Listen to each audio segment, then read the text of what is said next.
Grant Parr, mental sports performance coach, author, podcast host. So excited to have you here with us.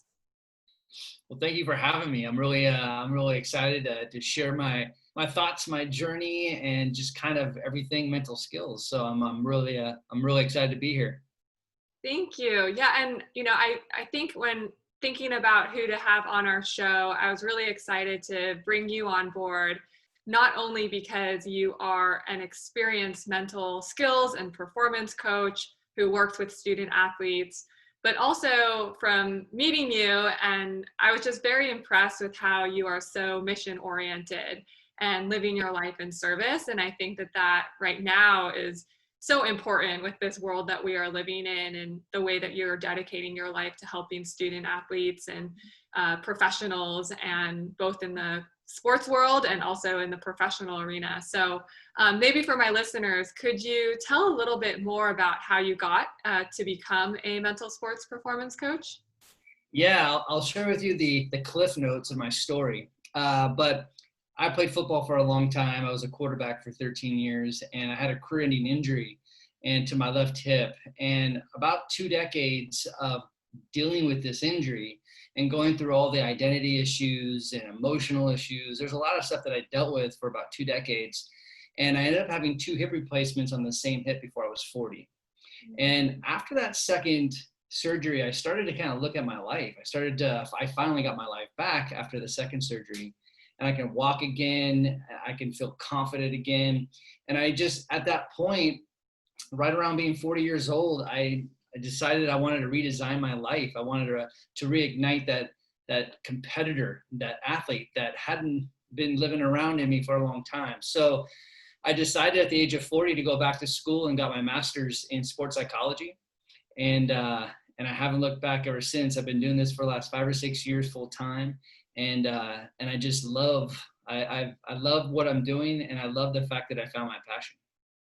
Oh, that's awesome to hear. And I think that's an inspiration for a lot of us, just trying to find our passion and pursue that both in our personal and professional lives.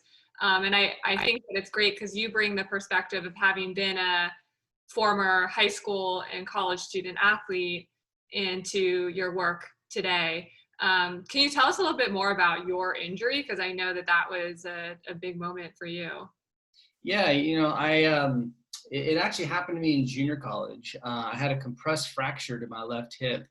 So basically the ball in my joint got compromised. It got pushed in a weird, awkward way, in a way that it still allowed me to move and be athletic, but in a very painful way.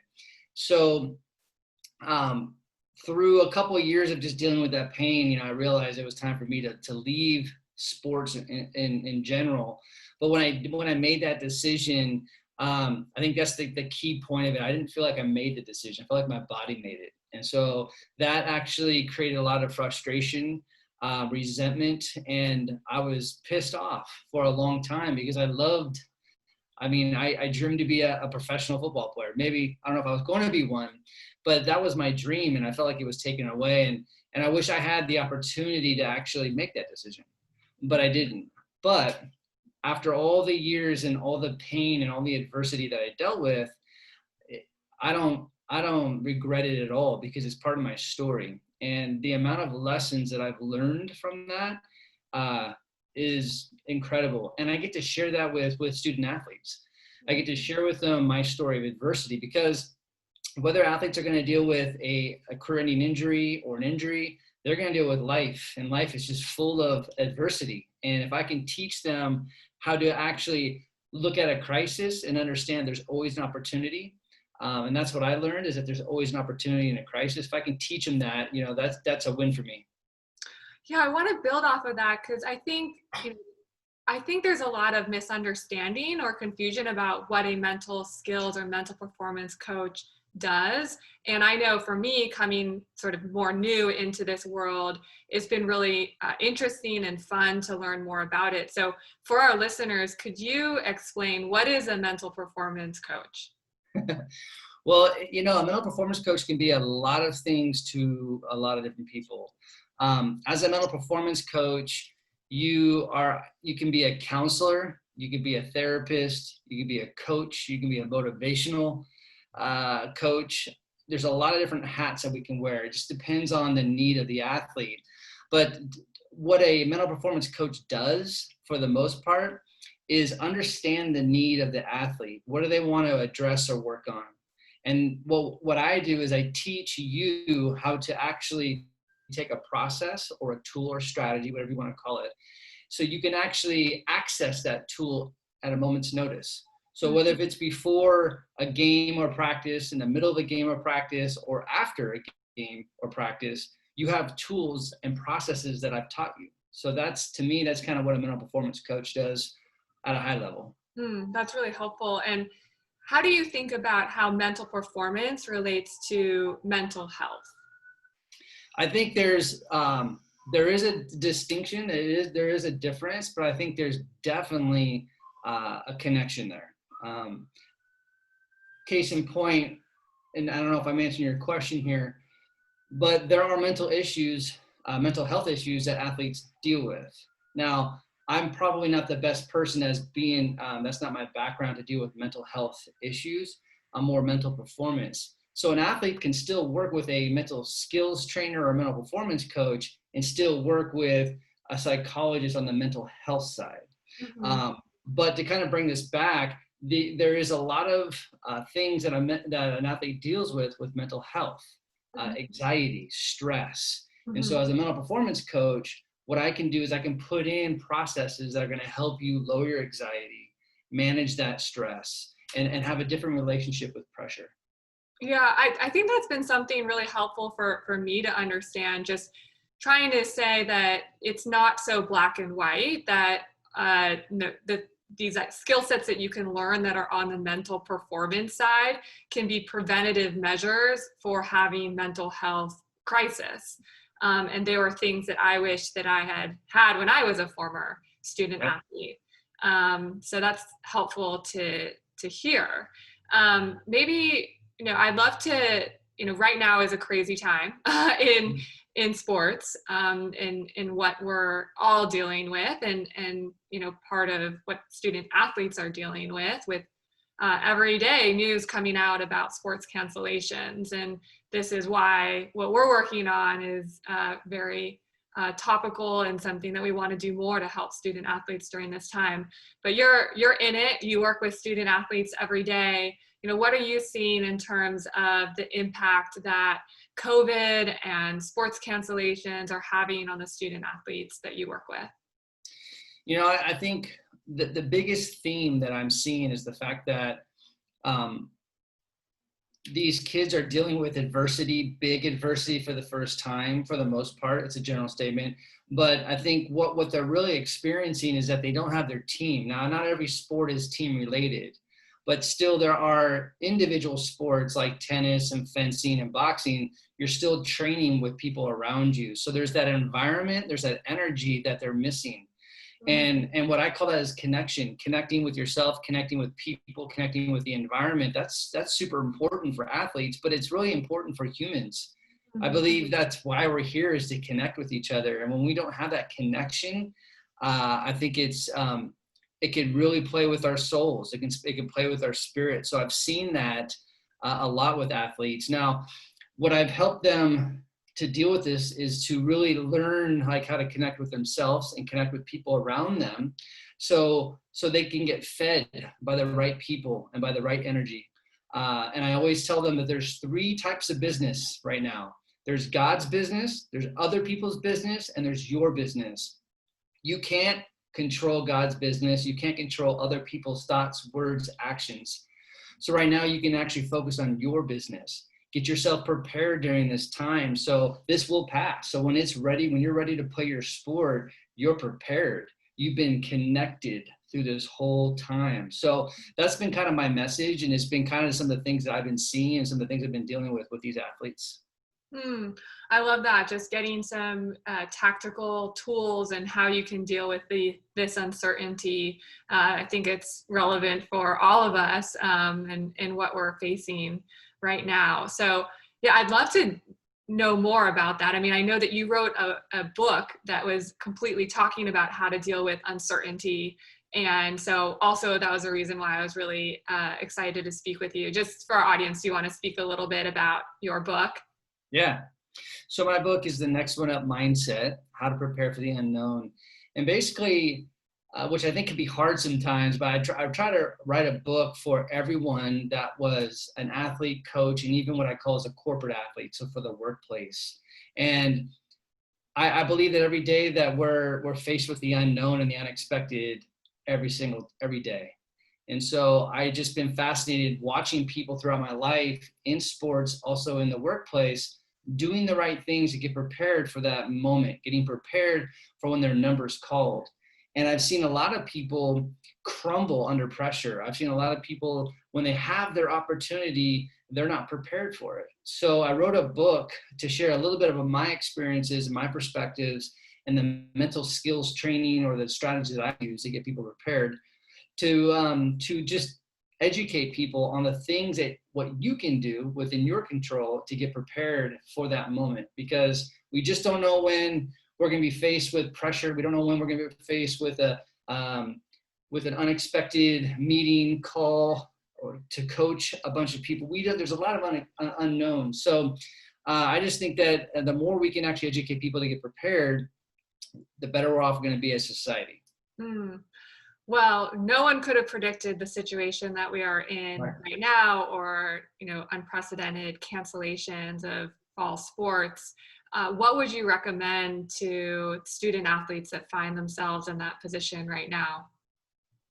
A few things. I think, kind of as I mentioned before, stay connected to your craft.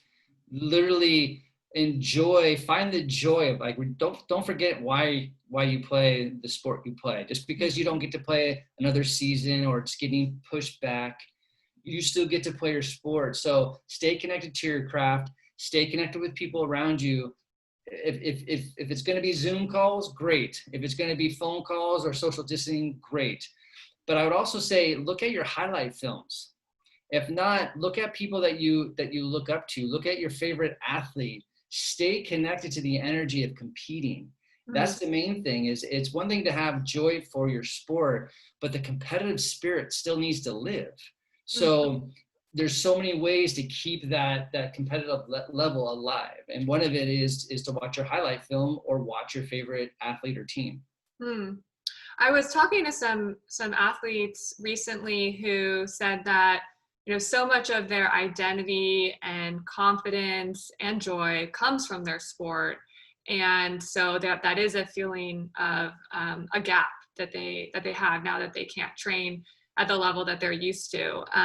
Any further tips on that? I really love that idea of, being able to reconnect to your sport and the joy and the reason why you play. But do you have any additional recommendations on how you do that? Well, that's a great point. I've actually talked to some athletes, and confidence is always, it's the forefront of one of the top issues that I deal with as a mental performance coach. How do I teach somebody to be confident? And when they lose their confidence in the middle of competition, how do they gain back their most confident self?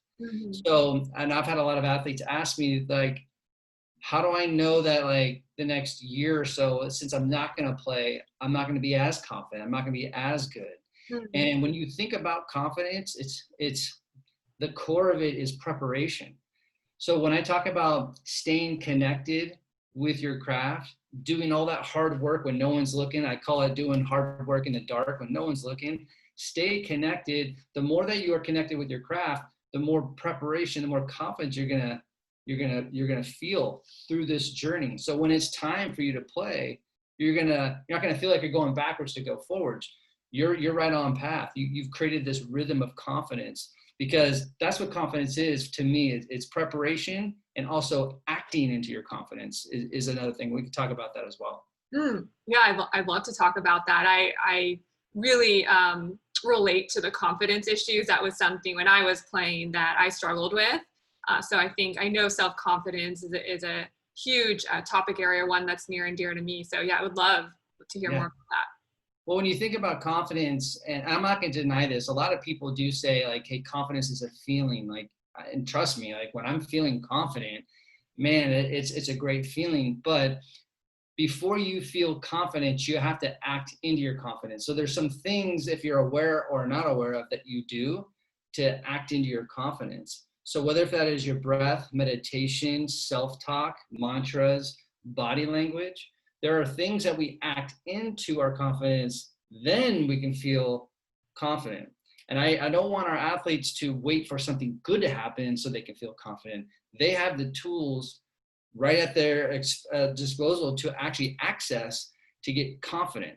So there's a lot of, like, your preparation will get you to the very starting point of that competition to get prepared. You're going to feel confident. But once you start playing and things don't go well, that is when you have to act back into your confidence. So when you get out of focus, when you get out of your confidence, get into your breath. Start, when you have a moment, visualize this is, all these things are things that you can control to act back into your confidence.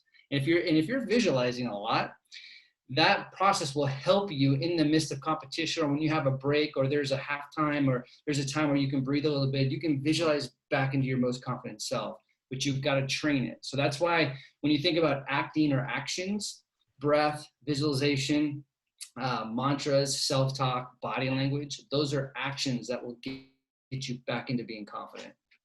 Yeah, and I like what you said about training it like it's a muscle, because I think that all of us are, most of us are a bit uncomfortable around sitting down and doing visualization tactics or mantras. It's just not a muscle that we're used to flexing. So for someone who is new at this and trying to explore this, what do you recommend to them on how to get started?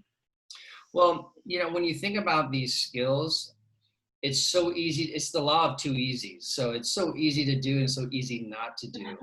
Right. So, but it's my job as a mental performance coach to make it comfortable for that individual to have the buy-in, right? Have that buy-in process of these skills. Now, what can help is when you're in the environment that you compete in. So if you're a basketball player, football player, soccer player, even water polo, if you're in your environment, it's better to actually start you learning these skills because you're in that environment.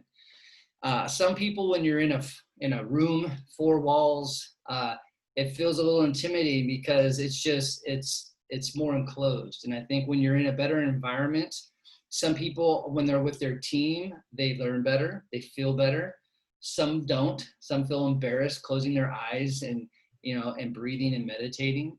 But I think to answer your question, it's just making sure that environment is conducive to their learning, or can aid them to feel more comfortable with these lessons and strategies. Yeah, I definitely think it's a progression, but something that gets more comfortable over time. And I want to go back to just thinking about what student athletes are really experiencing right now. And I've tried to put myself in their shoes. It's hard to do, and because I could never fully know what anyone is going through unless you're really in it. But what about tactics in terms of, been hearing a lot of athletes dealing with stress. And I know you mentioned stress is one of your areas that you help a lot of student athletes with. So lots of things to be stressful about right now, whether you're a high school athlete dealing with, how do I get recruited? Or a college athlete saying, I do have my sport or I don't have my sport to play this fall. So what are some positive ways that athletes can be dealing with their stress right now? I mean, there's so many ways to look at managing stress, but I think, and also helping someone work through it and managing it better, I think is to have the athlete explore with them and do some discovery on what that trigger is, and build awareness of the stress. What is making you stressful? So the more awareness they can actually build, and they can understand what is triggering, because in that moment, then I can give them more tools for them to actually manage that stress in the moment. And a lot of it does start with breath. That's kind of the basis of my work is breath work and intentional work. But a few other things that I would share with athletes are grounding techniques that are connected to music. So I'm not everyone is connected to music, but I think there's a large portion of people and athletes that connect with music. So I think when you have music in your headphones or in your speakers, it creates this environment where you can relax, especially if you have the right mood. So if you can have music, get into your breath, and there's a few different ways to ground. You can actually go outside, and I call it tripping out on nature. So go outside and connect with nature. Nature is full of energy.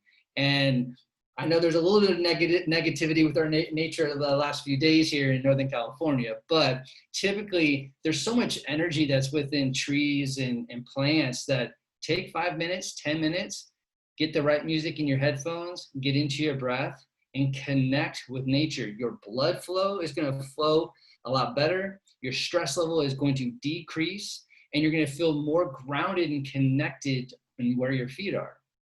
Now, if you don't want to do that, then you can actually go into your bathtub, put warm water on, put some soap inside your bathtub, and move your feet around.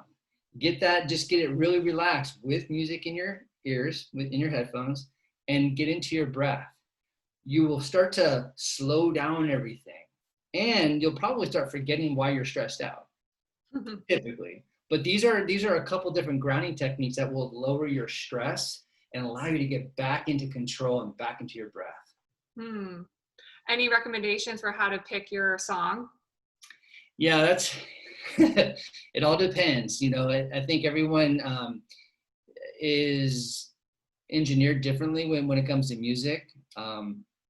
For me, I always put in Journey. I always put in Don't Stop Believing. That's just me. But some people might want meditation music. They want just cool jazz. Some people like rap. Maybe some people like more motivational music or more driving music. It just depends on what speaks to the person. Tropical house for me all the way. There it is. I like that as an exercise, and I think sometimes I live in a concrete jungle effectively, and sometimes I forget to step outside and appreciate the natural beauty around me, but I know that can be really good. I love this in terms of self-care tactics. I'd love to get more of these insights from you. And one thing though I knew I was going to make myself do on this is I'd love for you, could you take me through a breathing exercise, just a quick one that you like to do with student athletes? For sure. Okay. What I'll do is I'll walk you through is what I call an MVP. Okay. So what it is, it's meditation, it's visualization, and then powerful self-talk. Ooh, nice. And typically this can go a minute up to 5 minutes, which I won't walk you through a longer version of it. But for us to really relax, as much as that we want to get into our breath real quick, or we want to get right into our visualization, I think what's really important is that we actually take time to get in our body and ground our energy, like connect with our energy. Mm-hmm. So before I even take you through this MVP, I'm going to get you breathing, but I'm going to walk your energy down to your feet. Now, I'm going to make sure I don't take too much of the screen time here, but at least yourself and then people that are watching and listening, they can understand how to actually move the energy down or up, depending on how you want to do it. Some people want to ground their energy down, or before a competition, they want to work their energy up. Mm-hmm. Okay.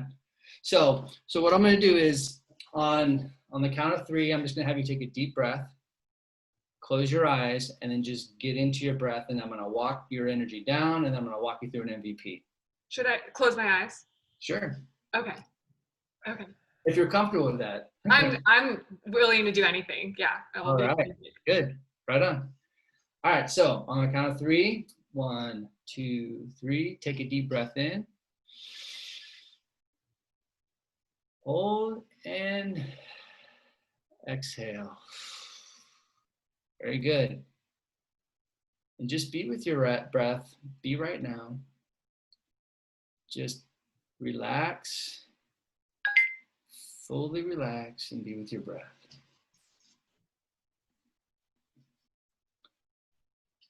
Feel the air come through your nostrils and the air come off your lips. Be right here.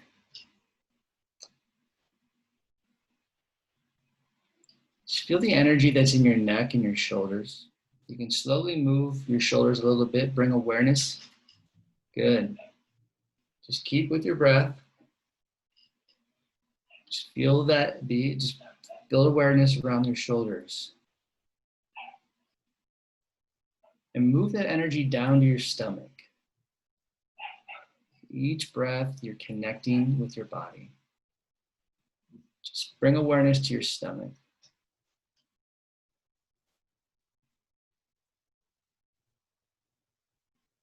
And move that energy down to your legs. Feel the chair that you're sitting in. Bring awareness to the back of your legs, to your lower back. Just be with your breath.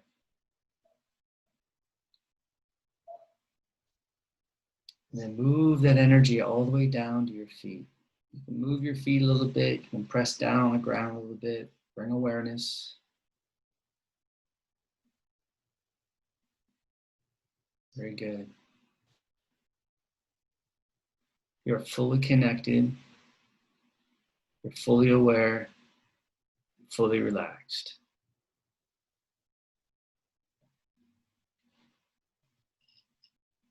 Just be with your breath.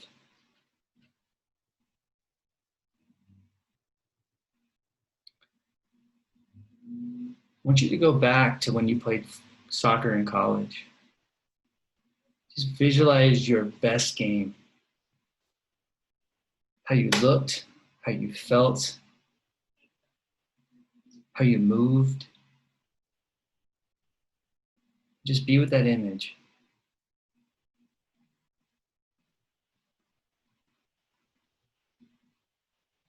How smooth you were, how powerful you were,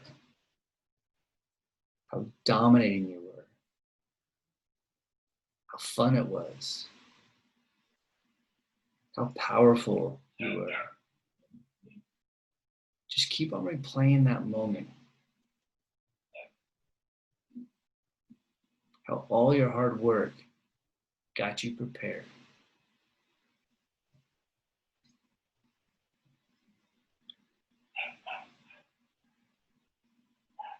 Just be with your breath.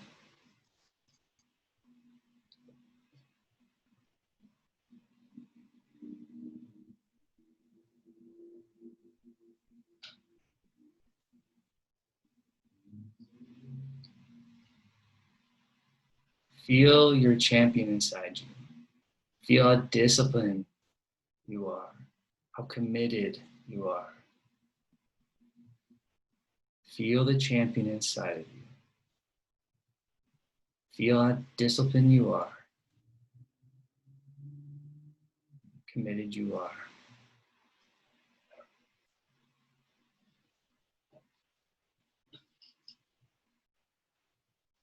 Fully relaxed, fully prepared, and ready to go.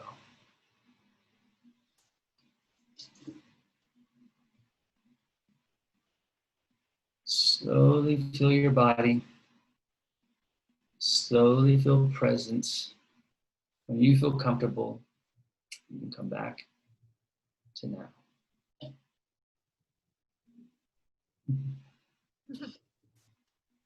How was that?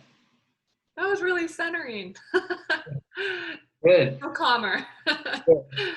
So it gets that technique gets more focused on something. Obviously, we didn't talk about, any of your goals or anything that you wanted to work on, but typically what it is just centering your energy, then getting you to focus on what you want to visualize, visualizing your success.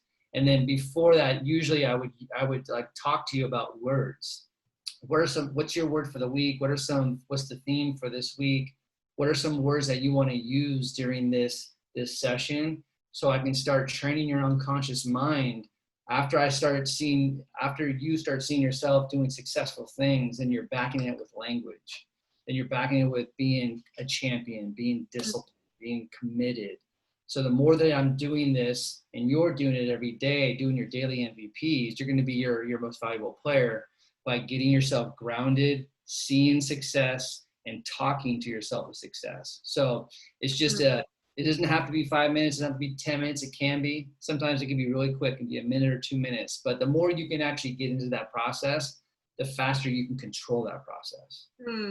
Yeah, I noticed at first, I was like, oh, this is so awkward. Oh, am I doing it right? Yeah, right. And then after a few deep breaths, you kind of let some of that go. And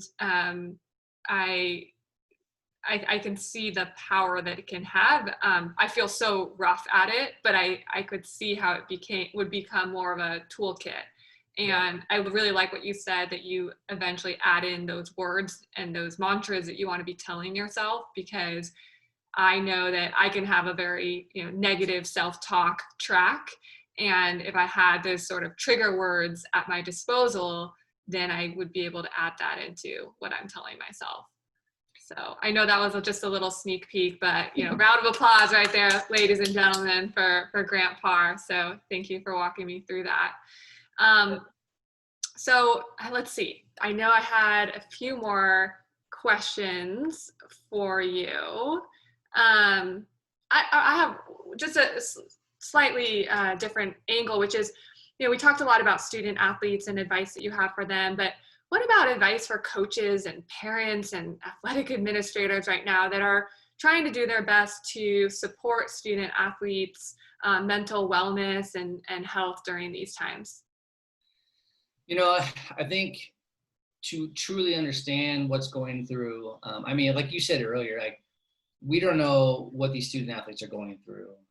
And again, I'm 46 years old. I don't know what it's like to be 15, 16, 17 years old right now in this day and age, and with the pandemic.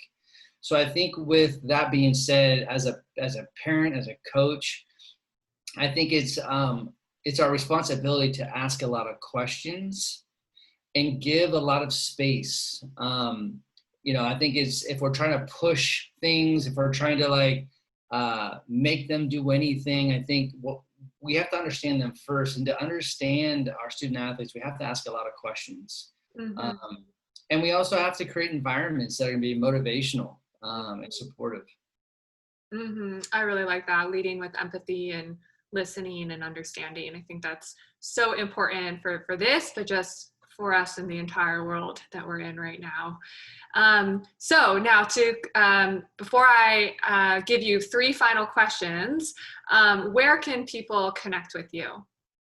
Wow, a lot of places. I think probably the mothership would be my website, which is gamefaceperformance.com.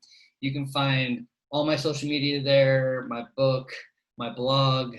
There's going to be some online training on there as well pretty soon. But if you want to follow me on social media, my handle for Twitter and IG is GFP Mindset, which stands for Game Face Performance. Facebook is Game Face Performance, and also YouTube is Game Face Performance.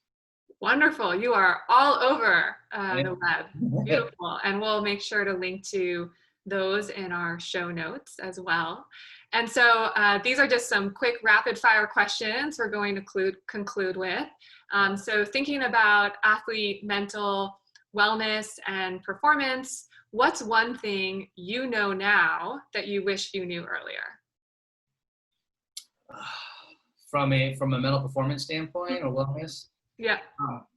That's, when I was an athlete, I knew the power of visualization. I was introduced to that when I was young from my dad. So I was fortunate in that area, but I didn't know that your mind doesn't know a difference between a mental rep and a physical rep. So if I wasn't getting a lot of reps into practice, or if I was sick, or if there's a pandemic and I don't get to actually practice, then doing mental reps, my mind doesn't know a difference between a mental rep and a physical rep. So that would have allowed me to actually maximize more of my time with my reps. I love that. I wish I'd known that too. Wow. Then next question, what's one thing that every student athlete should do to manage their mental wellness and performance? For me, it's kind of 2 things. Really understand your energy, really have a relationship with checking your energy every day. And if you don't have the energy that you want, meaning 100%, it's okay. Just know the energy that you do have, not the energy you don't have. There's a few things you can do in the moment to enhance your energy. So energy fuels everything. It fuels our breath, our thoughts, and our emotions. So if we have a better relationship with our energy is key. And the other one is having a relationship with your breath. Literally try to actually drop into your breath, have 1 or 2 breaths back to back. It's going to take you 10 to 20 seconds at most. Do that 3, 5, maybe 7 times a day at first. Just build that relationship with your breath. The more that you understand your energy, cultivate an energy, and connect it with your breath, man, your wellness is going to be in check. It's going to be locked in. Awesome. And final question, what are some parting advice that you have for our student athletes listening into this right now? I would say, as much as this is a crisis that we're all going through, there is an opportunity, and the opportunity is to stay connected to your craft, and also take some time to reflect. This is when we reflect, that's how we get better. And this is an opportunity to reflect and then redo your goals, play a bigger game. If you thought your goals were big, make them even bigger, because you have another season to get prepared for, depending on the sport. But for the most part, you have another, season to get prepared. So redo your goals and get after it. I love that. Well, Grant Parr, thank you so much for being with us here today and all the wisdom that you shared. Wishing you all the best, and thank you for joining us. Thank you. Appreciate it.